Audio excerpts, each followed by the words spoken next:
Hi, and welcome to Wrong Way, and this is the 1,500 kilometer review of the GotWay Tesla V2. So, let me tell you more about it. Wrong way.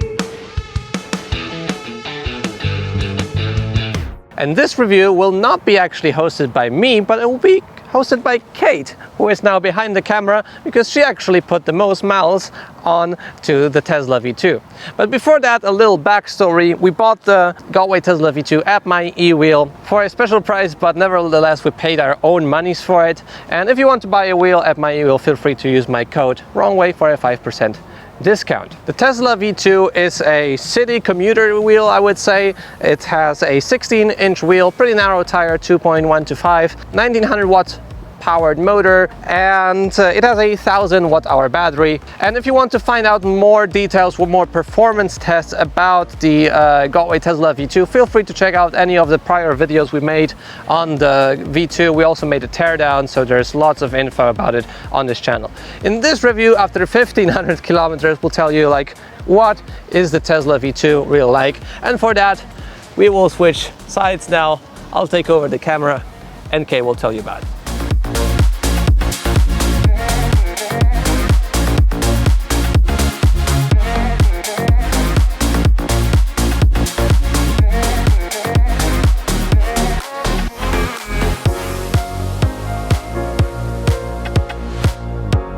I'm Kate, I'm usually behind the camera, but now I'm in front of the camera. I just ride this wheel a lot, especially recently after the Sherman broke down. But it will be good again soon, so hopes are high for the Sherman to return. Especially in the last, I don't know, 2 weeks or something. I started to ride the Tesla more again because, well, there was no other wheel. Well, there was the MSP. The MSP, but I can't ride the MSP. Don't ask me why. I just can't. I like the RS, but I can't ride the MSP. After that is out of the way. Let's talk about the Tesla.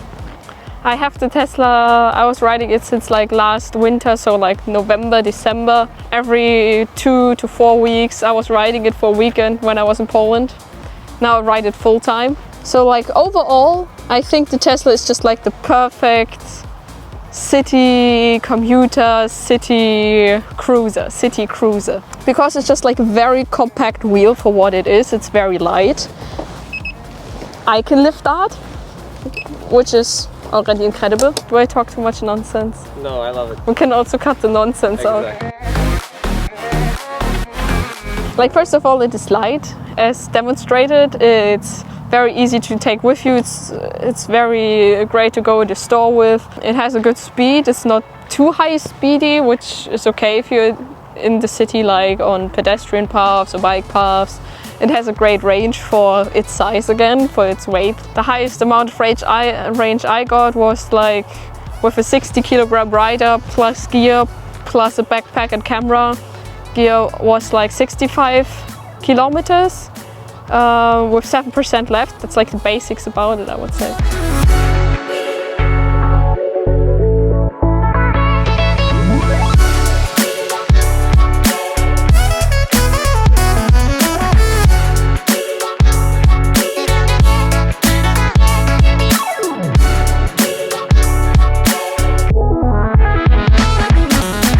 Yeah, it's a very beginner-friendly wheel. Commuter, beginner-friendly, city, comfortable, light cruiser. That is what this wheel is, I would say.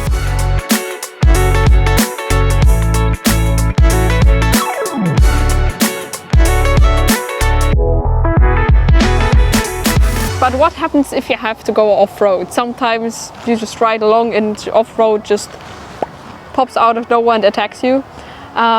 So for that, like, if you got like a more bike path off-road situation going on with like a smooth surface, it's not of a big like changer. Like, the biggest problem occurs when there are like big stones and like rubble going on. The wheel has like is very nimble, has a very thin tire, so it just like jumps a lot, which can get uncomfortable after quite a while. It's not very a smooth ride off-road. Pedals are very low, you can easily hit stones. It makes it a not very off-road friendly wheel. I didn't fall off the wheel often, but when I do it off-road.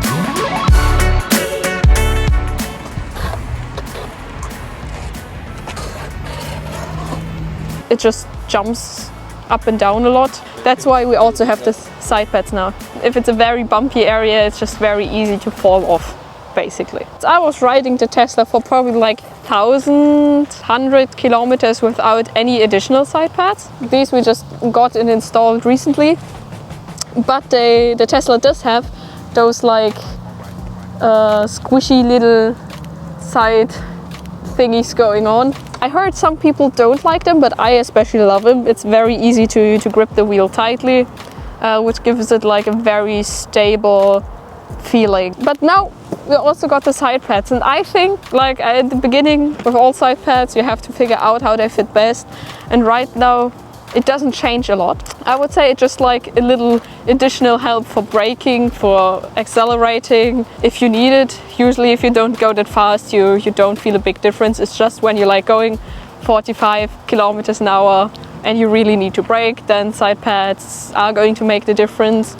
Or if you have to go on a bit more bumpier paths or off-road paths, they help you stay on the wheel. But besides that, if you say, oh, I'm only commuting in the city, I wouldn't say you definitely need them. Just like if you feel more comfortable with them, go for it, but you don't have to. 1, 2, 3, 4.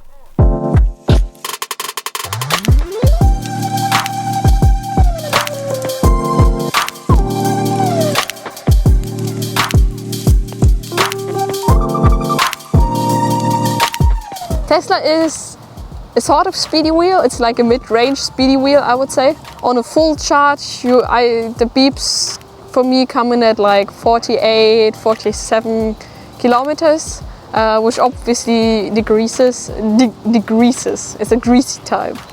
Decreases the less battery you have. So at some point it starts at like 40 and then earlier. And when you have 7% less, you see a bump and it beeps. That's it. But yeah, like as a full charge you can get like up to 48, 47. So I would say like in general, if you don't have too little battery, the safe max limit where you can ride comfortably without beeps is like 40, 45-ish. Also, since I had trouble being at a safe speed, at some point you just want to go speedier. But yeah, I was riding always a lot on the beeps, or sometimes because of the loud streets or loud wind or loud environment or loud music, I couldn't hear the beeps. So we turned on the tiltbacks. At 43 kilometers an hour, tiltbacks occur, but they don't occur at that exact speed. They kind of start to get triggered by that, so you feel them at like 45, 46, which is just about before the beeps start to hit. You can like just keep on comfortably riding your felt top speed without beeping like an alarm clock. The range, as already I think said earlier, but I can say it again, probably like the maximum range you can get is like 65, 70 kilometers if you're a 60 plus rider, plus gear, plus backpack. Like that's also what makes the wheel a very good like commuter. If you say you have like 20-ish kilometers or 30 to go to work, you can just like easily go there without any concerns about the range.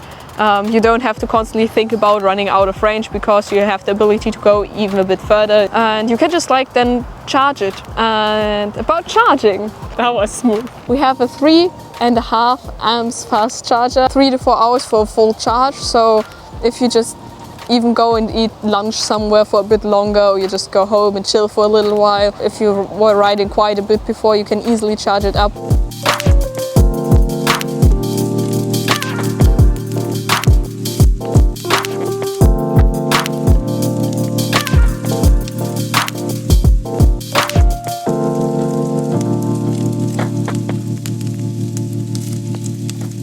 So, like I started riding it in November, December when I was learning how to ride EUC. That's why I also think it's a great beginner wheel. I love and hate the Tesla. Most of the points that makes it a very great wheel, and most of the point that makes it a not so great wheel, is the pedal height. As you can see, the pedals are very low. What does it mean for the Tesla in the circumstances? It's easy to learn. You can easily get on and off the Tesla. You don't have to make a big jump. Your whole center of mass, like the batteries are lower in the Tesla as well. Everything just feels very close to the ground, which makes it very comfortable to ride, even at lower speeds. You don't have the constant feeling you will just flop over like a noodle. Yeah, so that's very great thing about the Tesla. Also, the pedal height impacts a lot the turning of the wheel, and a small device like an EUC, it's still a great turning radius. You can like easily turn on bike paths, a sidewalk, and also most of curves you can just like easily go. It's not a big deal, but if you like want to go up those ramps which are like made for bikes, it sometimes can be a bit tricky because the Tesla has, for an EUC, not the smallest turning radius, and that's because of the pedals. If you're trying to lean to the side, you can very easily scrape the pedals and then fall off the wheel. So you always have to consciously think about it when you're turning. In the beginning for me was the problem because the wheel feels very nimble, so you also want to just turn very tightly, but the wheel is just physically not able to do that. Another thing that we are physically not able to do it because of the low pedals is clearing high curbs. With like smaller bumps or smaller curbs, you can easily go up there. The wheel has a lot of torque, so it just like climbs it easily, no problem. But with higher curbs or like higher bumps, it can be a bit tricky, and you have to learn where is the maximum height that you can clear, because you can easily either scrape the pedals or also this part here in the front. If you hit the shell of the wheel, you can easily just like run into a curb and just fall over and rethink your life choices. All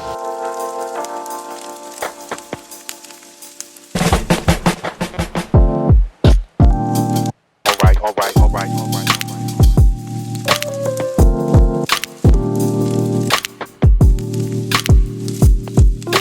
And what I also very like about this wheel, it has a very narrow tire, which makes it not very prone to train tracking. I don't notice any train tracking on this wheel, which made it for me very difficult to ride on the S18, because the S18 is just following the lines it can see, just like a little choo-choo train. And yeah, but the Tesla doesn't do it, which is very nice and very comfortable, and you can just basically go wherever you want.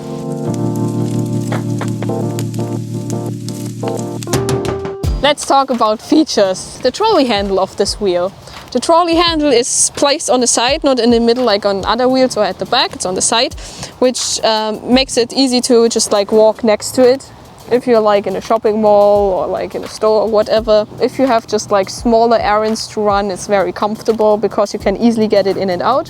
But for a longer time, it's a bit annoying because it doesn't lock and it tends to go down sometimes. Then the next thing is the front light, right under the charge port. For most scenarios where you would need a light, I would say like 80% of the scenarios, it's just enough. It does what it's supposed to do. If you want to turn it on during the day and it's not a beautiful sunny day like today, but like a bit more rainy, it makes you more visible for cars and it's easy to be seen. And at the night, as long as you don't want to ride in areas where there's no additional light, like no street light or anything, then it might be not enough, because it's a very narrow, long but narrow beam. Great to see bumps in the road. So if we're on a street that I know or that has enough street light, I actually do tend to turn off the light I have on my helmet, just to be able to see the shadows stronger on the street, to see where bumps are in the road. And then about the backlight of the wheel, there is no backlight. That's why we mounted this beautiful Shredlight on the back, because it doesn't have a backlight. I don't know why. GotWay, why? That's why we mounted an additional backlight. I would highly recommend to do something like this. You can either buy a Shredlight, you can also buy in your Decathlon or wherever, you can find another additional cute little red light and put it on it just to be seen. And as you can see here, the The Tesla does have LEDs on the side, on both sides, as a little ring going around. It has multiple settings. In the night they're very visible, I would say, and they cycle when you're riding, so they make you very visible. I think it's not too much to be annoying, like a programmer computer, but it also makes you not completely dark and invisible. So I think it's like very well placed in the middle of lighting. Okay, here on this side we have the speaker. I never really used it. We just were using it yesterday just to see how well it performs, and I tried different music things and none of it was really well audible for me, and I was on the wheel.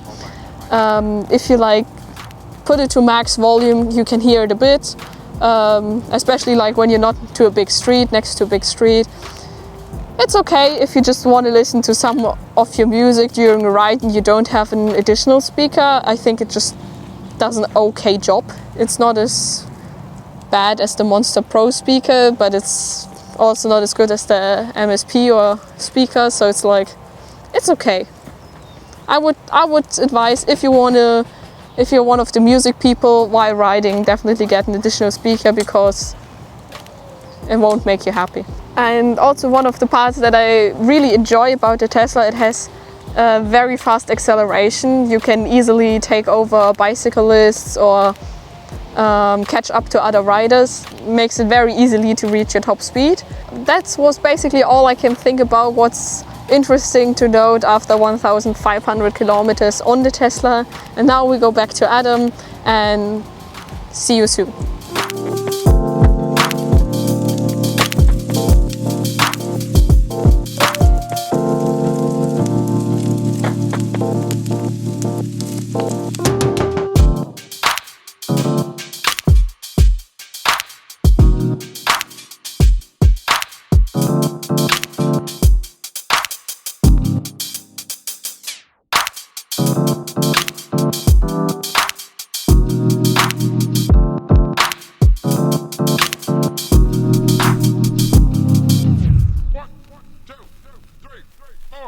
So in total, the Tesla is a great wheel by GotWay. We rode it also in rain, in snow, no issues at all with it. It's pretty clean inside. It's a very good all-rounder, all-weather all-rounder. And in comparison, the MSP we rode it recently in a light drizzle and it was wet from the inside. Very, like water was pouring out. Terrible. This is a much better choice. We had no issues with bearings. We had basically no issues at all with the wheel, except for the light vibrations we get on it. I think it's just a loose screw somewhere we need to find, but not a big deal. The wheel also fell many times and it's fine. Like the plastics hold up very nicely. It has a nicely structured shell. So yeah, and no water leaking in through the front button. It's a very, very solid wheel, and we're looking also forward to the test of the V3, which will be here soon, probably in 2 to 3 weeks, and then we can tell you how the newest wheel performs. For me, just as a side note, I would like a fatter tire on the Tesla, like it is on the MCM5 V2. It would make the turning radius much narrower, and it would be also better for heavier riders. It would increase the train tracking, but I think it's a worthy trade-off. So with that said, you can't go wrong with the Tesla. I think it's a good wheel, a good starter wheel. Eventually, if you become like a intense rider, you'll grow out of it. But I think there will be always a place in your heart for a good Tesla boy. So with that said, if you're still here, leave a like on the video, subscribe to see more content like this. I'll see you in the next video. See you soon.